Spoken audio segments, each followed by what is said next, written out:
A gente vai reproduzir agora um trecho de uma entrevista que o presidente da Câmara dos Deputados, Hugo Mota, do Republicanos da Paraíba, concedeu a uma entrevista. Foi à Rádio Arapuã, lá de João Pessoa.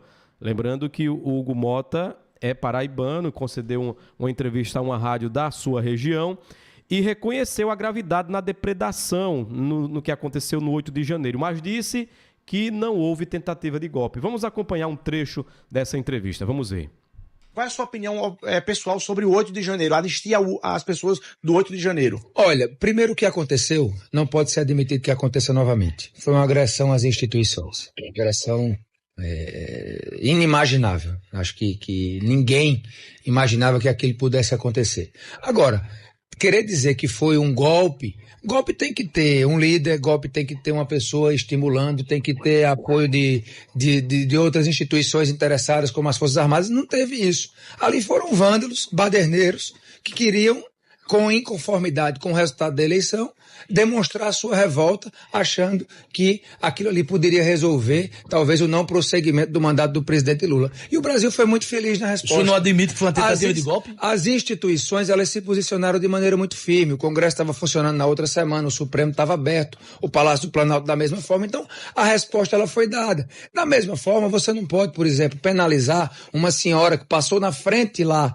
do Palácio, não fez nada, não jogou uma pedra, receber 17 anos de pena para regime fechado.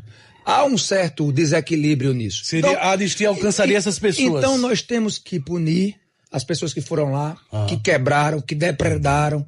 Essas pessoas, sim, precisam e devem ser punidas para que isso não aconteça novamente. Mas entendo também que não dá para exagerar no sentido das penalidades com quem não cometeu atos de tanta gravidade.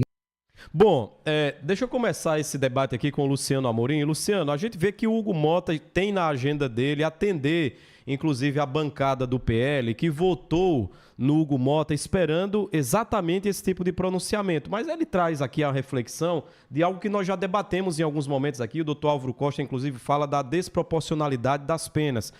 O Hugo Mota está correto nas afirmações que faz ou parte da fala dele atende justamente a votação que ele teve do PL, Luciano? Vamos por partes, Abdias. Eu concordo com essa tese de que o Hugo Mota tem até uma obrigação, né, de falar nesse tom, porque, afinal de contas, foram 95 votos do PL. Eu não sei se ele ganhou os 95 votos do PL, porque aquele bolsonarista lá do Novo, ele teve uma grande votação também, né? Grande não, teve 31 votos, mas teve uma votação muito maior do que a da bancada do Novo. Então, é possível, mas a maior parte do PL, do Partido Liberal, votou no Hugo Mota. Então, exigiu dele que ele tivesse essa postura. Agora, é preocupante, Abdias, porque o presidente, ele não é mais aí o candidato do Centrão à presidência da Câmara, né? O Hugo Mota, a partir de agora, ele respira, ele acorda e ele dorme como o presidente de um dos poderes constituídos do Brasil.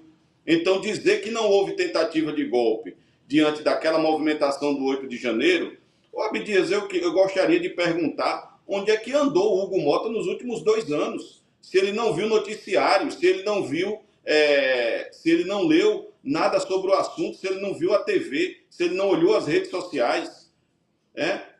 O que aconteceu no 8 de janeiro não está sujeito a nenhum tipo de opinião por parte do Hugo Mota.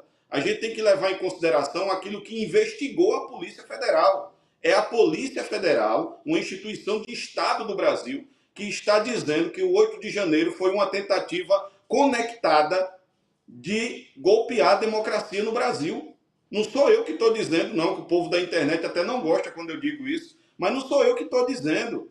Não é o Ângelo que vai dizer aqui o que aconteceu. Quem está dizendo é a Polícia Federal. O Hugo Mota pode ter a opinião dele em reservado, mas como um presidente da Câmara dos Deputados, dar uma opinião pública sobre isso, ficou lógico, né, Abdias? Ficou claro de que está em curso uma operação para anistiar esses presos do 8 de janeiro. O que eu vou dizer a você é uma imagem muito ruim que o Brasil passa sobre a justiça, sobre as instituições, para o futuro do país. É uma imagem muito ruim, como se o Brasil concordasse com esse tipo de ataque à democracia que aconteceu no último dia 8 de janeiro.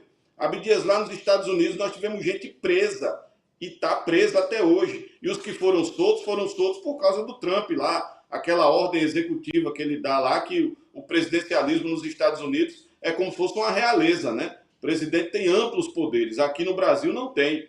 Mas nos Estados Unidos, as pessoas foram punidas pelo 6 de janeiro de 2021. É uma mensagem muito ruim que o Brasil passa se essa anistia for tratada, for aprovada no âmbito da Câmara dos Deputados. Só quero lembrar, Abdias, que o fato do Hugo Mota querer pautar a anistia não significa que ela vai passar, né? É PEC, seriam, como eu sempre digo aqui, o rito das PECs. Comissões temáticas, 2 votações em plenário da Câmara, com maioria qualificada, 2/3 dos deputados, depois vai para o Senado, plenário das comissões, plenário do Senado, 2 votações, maioria qualificada. É um longo caminho, mas a simbologia de querer pautar e de diminuir, de relativizar a gravidade do que aconteceu no 8 de janeiro, para mim, é muito grave, Abdias. Muito obrigado, Luciano Amorim. Obrigado por sua análise. Eu vou passar para o doutor Álvaro, tendo em vista que o doutor Álvaro já falou muito sobre um dos pontos que o Hugo Mota traz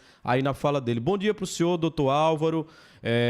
O Hugo Mota fala da desproporcionalidade nas penas que estão sendo imputadas aí para as pessoas que foram lá vandalizar a sede dos 3 poderes. Ele fala aí, uma senhora que estava passando e pega 17 anos de prisão. Hugo Mota está correto nessa análise? E a anistia é justa também? A anistia significa perdoar os pecados, perdoar os crimes. O senhor acredita que tem que ter anistia para todo mundo? Bom dia, Abdias, bom dia a todos. Em primeiro lugar, eu queria fazer um contraponto ao Luciano aí, lembrar ao Luciano que é muito ruim, foi quando a gente anistiou Dilma, que assaltou o banco, roubou o banco, que sequestrou, quando a gente anistiou Zé Disseu, quando a gente perdoou dívidas da JBS, quando a gente anulou delações da Lava Jato, delações dos irmãos Joerle, depois de ele terem confessado, né, e pago a delação, feito acordos bilionários, esse dinheiro foi devolvido a ele, e outras figuras mais que a gente tem aí recentemente, né, que foram também investigadas pela Polícia Federal, como o próprio presidente Lula, que foi investigado pela Polícia Federal, que disse que era o maior, foi um dos cabeças do maior escândalo de corrupção que o país e o mundo já viu, e ele hoje é presidente. Então é muito ruim a gente perder a capacidade de se indignar com isso e pedir que uma senhora que passou batom na boca de uma estátua pegue 18 anos, Luciano. Isso é que a gente deve se indignar. Agora, eu estou com o Hugo Mota, uma pessoa, a primeira pessoa que fala sensatamente pelo país e pelo Brasil. A gente tem que entender o seguinte, quando o Hugo Mota fala que a desproporcionalidade da pena existe, e se essa desproporcionalidade da pena não fosse latente, né, não fosse tão visível, ninguém estava falando em anistia. Essa é a situação. Como é que você vai... Beleza, são um conjunto de pessoas, são várias pessoas, mas tem que individualizar a pena de cada um. Tem que individualizar a pena de cada uma, daquelas pessoas que estavam ali. Tem pessoas que estavam ali numa manifestação, enquanto outros quebraram. Por ele estar ali do lado, eles foram presos e pegam pena de 18 anos. A gente tem traficantes, latrocinistas, pegando penas muito menores do que isso. Homicidas, pagos ou por recompensa, pegando penas muito menores do que isso. E aí vem um cidadão que fala a verdade, e aí alguns petistas e algumas pessoas de esquerda não gostam e fala que ele está vivendo em outro mundo. Isso não pode acontecer. É o presidente da casa, uma pessoa sensata, e é a única pessoa que vem agora hoje falar pelo Brasil e falar com proficiência. A verdade é essa. Existe uma desproporcionalidade da pena. Se isso não existisse, a gente não estava falando de anistia. Essa é a situação. Agora, como é que a gente vai rever isso? Se o seu STF, o Supremo Todo-Poderoso, já julgou e aplicou penas de 18, 19, 17 anos às pessoas que estavam passando por ali, a pessoa que de repente, vamos tomar um exemplo que eu não vi, rasgou uma bandeira, quando tem gente queimando bandeira todos os dias aí, da esquerda, em praça pública e não são punidos. E aí você pega 18 anos por ter passado batom na boca de uma estátua. Se isso está correto, gente, se a gente concordar com isso, a gente tem que concordar e rever todas as penas que têm acontecido no Brasil, inclusive muitos que são pessoas ligadas à esquerda, ou aqueles assaltantes que matam para roubar um celularzinho no ponto de ônibus e tomar uma cervejinha com picanha. Obrigado, doutor Álvaro. Luciano, você quer uma parte aí na fala, Luciano? O doutor Álvaro está tentando convencer a todos nós aqui que aquilo foi um passeio, né, Abdias? Foi um domingo no parque, né? Que as pessoas foram passear ali no Palácio do Planalto, na sede dos três poderes. Eu reafirmo aqui, Abdias, não sou eu que estou falando isso, é a Polícia Federal, são as investigações dos delegados da Polícia Federal. Aquela turma estava aquartelada na frente dos quartéis e havia um movimento claro de não reconhecer a vitória do Lula como presidente da República, de não deixar o Lula governar o país. O que aconteceu ali está amplamente conectado com os acontecimentos anteriores. Aquela bomba no aeroporto, a tentativa de incendiar prédios públicos que já havia acontecido no dia 12 de dezembro de 2022 ainda, né? E que a Polícia Federal, a Polícia Civil lá, os militares, felizmente conseguiram debelar. Teve até aquele índio preso, né? Aquela liderança indígena presa lá de direita. Então todos esses atos estão conectados, Abdias. E felizmente eu fico muito feliz em dizer isso, porque não sou eu que estou chegando a essa conclusão, é a Polícia Federal. Então relativizar aquilo ali, dizer que foi um domingo no parque, que aquele pessoal foi se manifestar, aquele pessoal foi atentar contra a democracia, as provas são amplas aí. O general Braga Neto, que foi o gestor de toda essa situação, está preso. Era o candidato a vice-presidente do Bolsonaro. Como é que não vai ligar toda essa história, Abdias? Como é que aquilo ali foi uma tentativa isolada? Não tem sentido esse tipo de coisa. Obrigado, Luciano. Deixa eu passar pro nosso amigo Saulo Oliveira, está por telefone conosco. Muito bom dia, Saulo. Estamos falando de um pronunciamento do presidente da Câmara dos Deputados que sinaliza a possibilidade de começar a debater a anistia no Congresso Nacional. O que é que isso representa, Saulo? Bom dia para você. Bom dia, Abdias. Bom dia aos colegas. Excelente manhã para todo mundo, excelente início de semana. Cara, Abdias, é o seguinte, há alguns temas, né, existem alguns temas que eles têm a capacidade, ou deveriam ter, né, pelo menos a capacidade de unificar algumas opiniões, né? Você deveria olhar para determinada situação e não ter discordância sobre aquilo, né? Deveria haver uma espécie de convergência, de entendimento, né? Independente se o indivíduo pensa pela esquerda, pela direita, pelo centro, mas que existem temas que deveriam convergir, né? Deveriam unificar. Esse tema do 8 de janeiro é um desses temas. Eu não sei, assim, qual é o interesse ou a que critério atende quem quer fazer de conta que não aconteceu nada no 8 de janeiro. Que foi tudo normal, que foi tudo tranquilo, né? Que foi tudo ok. Vale destacar uma coisa interessante, né? Vale destacar uma coisa importante. Nem na ditadura militar, que o doutor Álvaro citou aí como exemplo da Dilma, né, e do pessoal que assaltava banco e tudo mais. Importante lembrar, doutor Álvaro, que a mesma lei que anistiou Dilma Rousseff pelos crimes cometidos foi a que anistiou o torturador dela. A mesma lei que liberou Dilma Rousseff da prisão, digamos assim, né, depois de ela ter sofrido tortura, encarcerada, foi a que liberou o torturador. Por isso que a lei da anistia nos anos 80 é uma lei criticada até hoje por muitos setores que estudam um pouquinho mais a fundo a história, porque ela botou no mesmo barco torturadores e torturados. Então, assim, importante a gente dar uma olhada nisso, e é importante também entender o seguinte: eu até concordo, doutor Álvaro, e Ângelo e outros colegas que às vezes apresentam essa ideia, e até concordo com, de certa forma, o que o Hugo Mota fala em alguns trechos, quando ele diz que tem pessoas ali que estão passando por penas desproporcionais. Tudo bem, eu até concordo que há pessoas ali que devem ter penas com dosimetria diferente. Mas o que é que a gente faz com as pessoas que foram ali flagrantemente para pedir um golpe de Estado? Faz de conta que não aconteceu? Ou a gente não teve pessoas que foram lá fazer isso? Ou é mentira? Ou não existiu? Foi um devaneio só de alguns setores. É um devaneio que algumas pessoas foram lá para o Congresso Nacional pedir golpe de Estado, pedir intervenção de Forças Armadas, né? Não reconhecimento da posse ali do Lula, do governo que estava assumindo naquele momento. Isso tudo é uma invenção, isso tudo só passa pela cabeça de quem é a favor do governo ou é contra o Bolsonaro. A gente está inventando tudo isso ou isso aconteceu? E aí a pergunta é, como é que faz? Porque, usando a metáfora que o doutor Álvaro fez aí, né? Se uma senhora que pegou um batom e passou numa estátua, e caracteriza aí, eu acredito que depredação de patrimônio público, né? Ela deve pegar algum tipo de pena.